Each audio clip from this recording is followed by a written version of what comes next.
Dili ako ma-describe ang kanindot ni ini. Ang langit tinuod. Gusto kong makaat dito. Gusto kong magubat dito hangtod sa kanturan.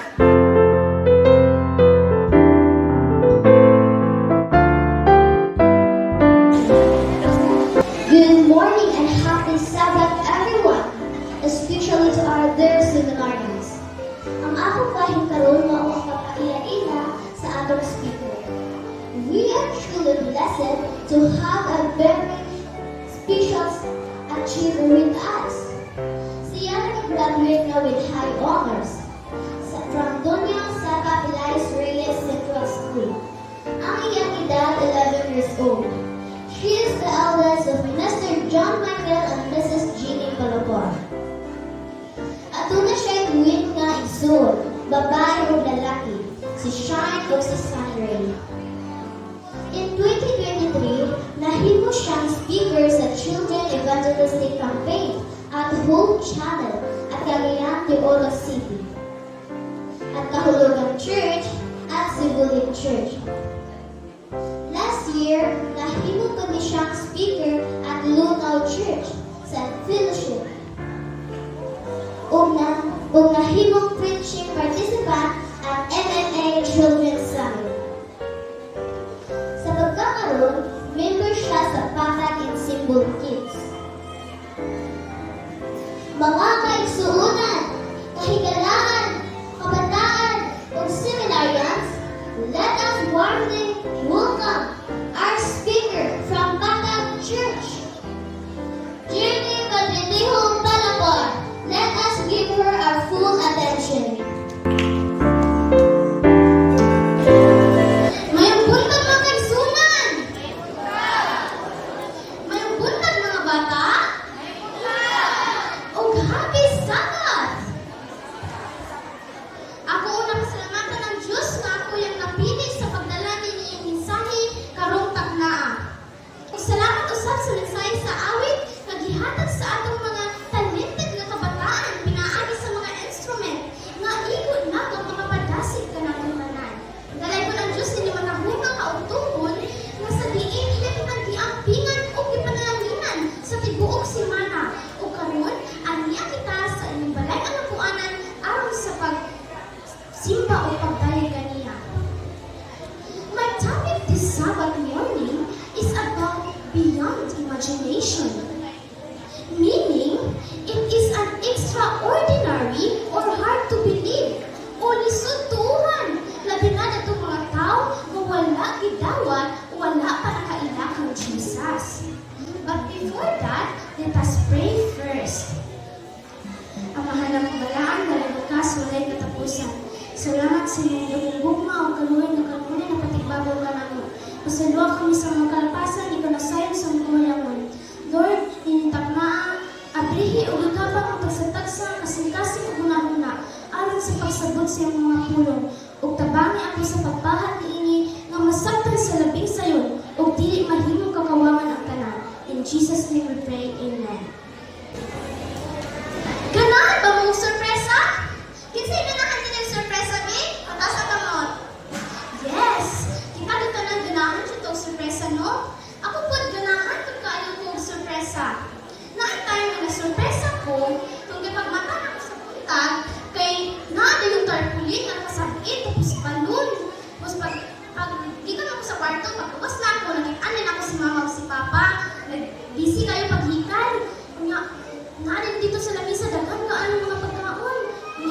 Ano na ako mag-snack kami sa akong birthday, kay hilong-hilong naman si mama o si papa. Nag-bless kayo ko ni mama o ni papa. Kay kami sa kumang pag matagi naman sa buntag, mag-bless kami sa mga papa. Kitagaan rin ko nila o tigalon, so nalipay kaayo ko. Pinaka-oras ang nilabay, niabot ako dito, nagdala o cake. Malingon siya pa sa mga sorpresa, no? Kapalo ba mo, nga ang Ginoo na akong surprise ka natin ka na? Kapalo mo wala? Yes. The Bible says in 1 Corinthians 2 verse 9, I have not seen, nor ear heard, neither have entered into the heart of man, ang wala makita, o natungog, o ang wala kayo palang bunga sa tao, mao ang atong nagigugma ug nagtuman kaniya. The things which God has prepared for them that love Him. Where? Asa dapit ang butang nga giandam sa Ginoo ni atong nagtuo ug nagtuman kaniya? Heaven. Very good. Very good. Lugar na pangandoy natin tanan. Usa sa pinakapaborito nga vision o pananalon nga gihatag kang Ellen White nga 150 ka tuig lang ni taliwan. Iyang gisulat kini nga pananalon aron mabasa po ni nato karon. Kapalot nga kini nga pananalon tinuod tungod kay mabasa po ni nato sa Bible o dili tanan hapit lang mahitabo. Nagsugod kini sa usa ka gamay nga ito nga panganod nga sama lang kadako sa imong nga puno dito sa Eastern Sky. Ug samtang nagapaduol kini, gadako ug gadako kini. Finally, it becomes a shimmering white cloud, unlike any cloud we have ever seen. The cloud is wrapped in flaming fire with a beautiful rainbow stretching over it. Under the rainbow, we see Jesus. Everyone on earth sees Him. All around, Jesus are thousands and thousands of shining angels singing glorious songs of praise. Ug samtang kita nagatanaw sa matahong nga panganod, nakapati ka kahadlok ug kita mosinggit. Kinsa man ang makatindog ani panahona, ang mga manulunda muundang sa ilang pag-awit o si Jesus mingon. Ang akong grasya iko alang kaninyo. Ang mga manulunda ubalik ang sa pagkanta ug ang ilang mga tingog mukusog ug ang panganod mupaduol ug kitang tanan makapati ug kalipay. Gipili nato ang paghigugmaw pagsunod kang Jesus ug karon aniya siya aron sa pagdalakan nato sa langit. Pero ang uban dili man hipay tungod kay wala man nila gipili si Jesus. Ilang ignon ang mga bato ug mga bukid nga tabunan sila. Tapuli kami, ingon nila. Itago kami sa naw ni Jesus. Mas pilyon pa nila nga mamatay kaysa makita ang naw ni Jesus. Silang may mga dautan na kasing-kasing, dili jud mga agwanta sa pagtanaw sa naw ni Jesus. Dead will be raised. Ang mga namatay mabanhaw. Ang tanan ng mga lugman at maapil ug ang tanan nga nagigugma og nagserbisyo kay Jesus mabanhaw pagkatuon nila sa tingog ni Jesus.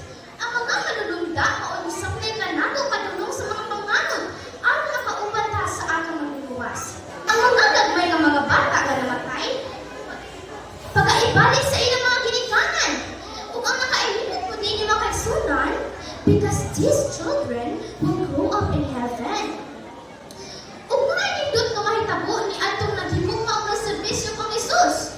In a moment, in the twinkling of an eye, tagaan ng tao bagong lawas na dili na magkasakit o matigulang pag-usap. Ang mga manulunda o imudalakan nato sa mga kang Jesus. O sa atong pagtanaw sa palibot, makita na dayon nato atong mga friends, atong lulo, nanay, tatay, bisan kinsa pa nga na higog mga namatay, pagaibanhaw. Karon sila makinabuhi na hangtod sa kanturan. Tanan kita magabiyahe sa kawanangan. Birthday jud ni kaanindot nga experience sa mga kaigsunan, apan labaw mo kanindot ang nasa unahan. Maabot nato ang pinakamatahon na dapit. Magtikot ta palikot ni Jesus o siya jud mismo ang magbutang sa korona sa atong mga ulo. Tagaan po ta niya og pulaw harpa o bisting puti. Kung kinsa to kabalo og tugtog dito sa mga instrument, free mo magtugtog dito, wala nay bayad. We are so happy. Our hearts beat with unspeakable joy as Jesus leads us over a sea of glass to New Jerusalem, His glorious city. Si Jesus magapayo sa iyang mga kamot o pag-aaglihan niya ang perlas na ganaan sa syudad. Ako kamo magiluwas sa inyong mga sala, ingon siya. Nagtindog kamo sa kamatuuran o karon sulod sa ganaang syudad na akong giandam ala kaninyo. Sa sulod sa syudad, makita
siya nga atong makita.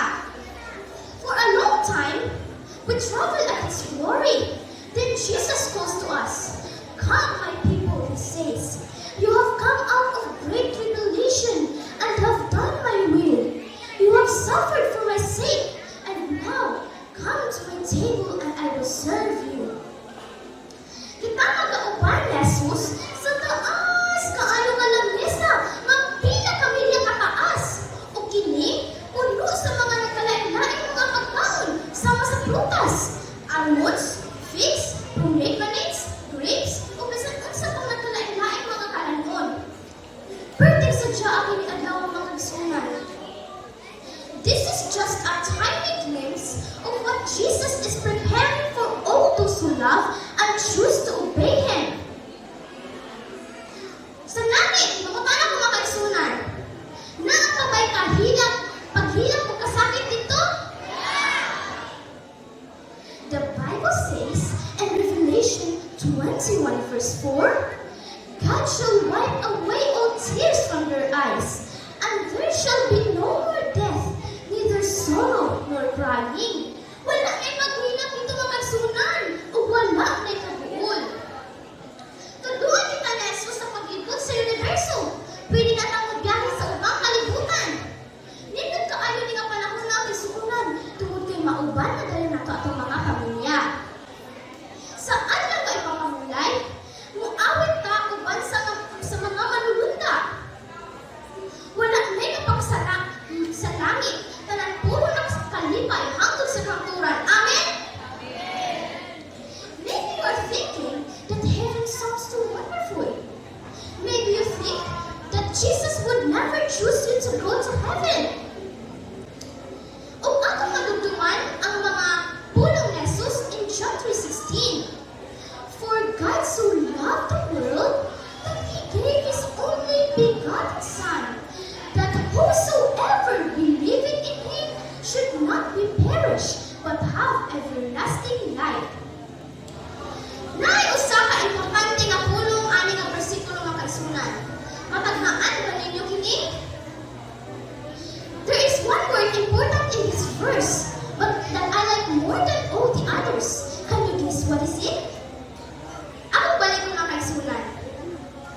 For God so loved the world that He gave His only begotten Son, that whosoever believeth in Him should not be perished, but have everlasting life. Unsa man ini mga kaigsunan ang importante nga pulong? Mga seminarians. Unsa man kini? Ako balik ko mga kaigsunan. For God so loved the world that He gave His only begotten Son, that whosoever believeth in Him should not be perished, but have everlasting life. Unsa man kini mga kaigsunan din? Love?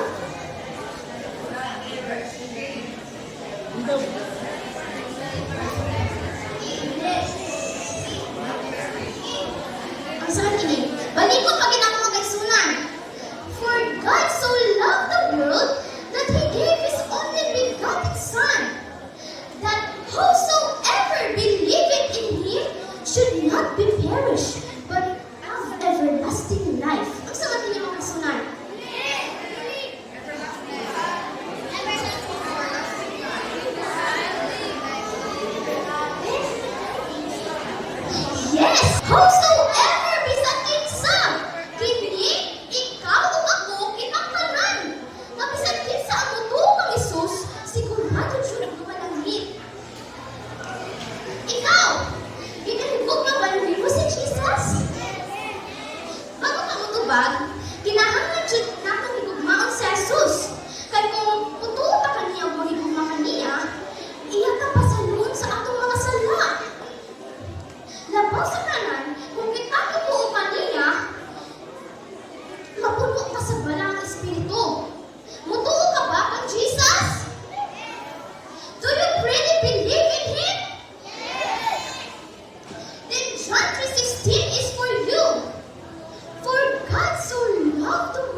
diri karon nga wala pa naka-decide sa paghatag sa inyong makasing-kasing kang Jesus.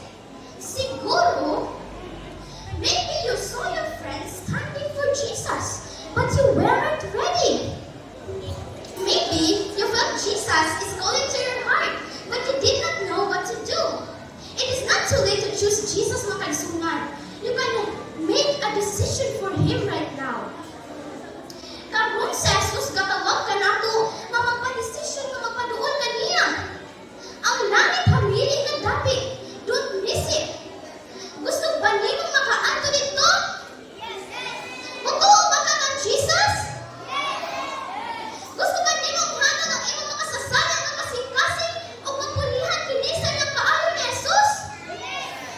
Kung mao ka na ang imong desisyon, tindog uban ka nako. Magpaduol ta ni Jesus karon. Ang langit malipayon karon. Si Jesus ug ang iyang mga manununda naglipay sa imong nga desisyon.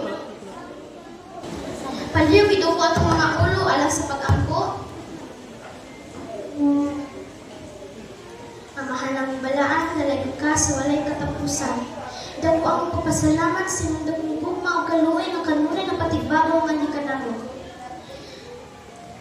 Salamat sa gasa sa kinabuhi nga imong gihatag kanamo kanunay bisan kami makasasala diha sa mga tubangan. Karong taknaa, palihog, abrihim kasing-kasing unang-una. Ginoo dayon sulod sa among kinabuhi. Dawata kami isip imong mga anak ug tabangin kami nga mahimong takos diha kanimo. Magpasinugtanon ug magsunod sa imong kabubuton. Tumagay gusto kami maglakaw uban kanimo ug makatagamtang anong sorpresa nga imong giandam alang kanamo. Ug handom namo nga magpuyo ni anang maanlinod nga palasyo nga imong giandam ni atong mutuog nagtuman diha kanimo. Gikan karon, ikaw na ang among Diyos nga manluluwas, tag-iya sa tanang butang, ug ang tanan ang gilaumang nadawat sa ngalan ni Jesus. Amen. Na ako ipakita kaninyo nga mga butang nga makita sa langit o dili makita sa langit. Kung makita kini sa langit, moingon mo yes. O kung dili kini makita sa langit, tubag mo no. Napay mga nindot nga bulik sa langit. Yes, there will be many beautiful flowers. O kung ato kini silang tutuon o ibuton, dili na kini sila malaya. Nakakita ba ng mga hummingbird sa langit ng Amerika? Yes, of course. And they will be as gentle as lambs. Napo ba'y maghilak sa langit? No! There will be no more sadness or tears or pain. Si Jesus ba maghatag na nato o mga maalang butas sa langit? Yes! He will even let us eat the fruit from the tree of life. Nakakita ka ba ang Jesus na mananangin sa langit? Yes! Ug ato kini silang magunyitan ug makadula ka kanina. Naapay magbukas sa langit sama sa dugo? Of course, no! Wala na'y pinatyanay ug wala na'y mamatay dito. Naapabay puta o masakiton sa langit? No! We will have perfect and new bodies. Makita ba nato si Jesus sa langit? Yes! And we will talk to Him face to face.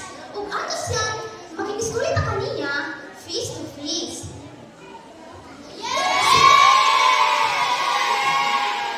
Si Jesus nag-anjak jud ka nato ug mga linak sa langit nga pwedeng ninduta. Dili nato ma-describe ang kanindot niini. Ang langit tinuod. Gusto kong makaato dito. Gusto kong magubatan dito hangtod sa kanturan. Duman na mag-recite ani nga pulong mga kaigsunan. Heaven is real. I want to be there. Heaven is real. I want to be there. Otro na ka mga kaigsunan. Kusgo na ito tayo.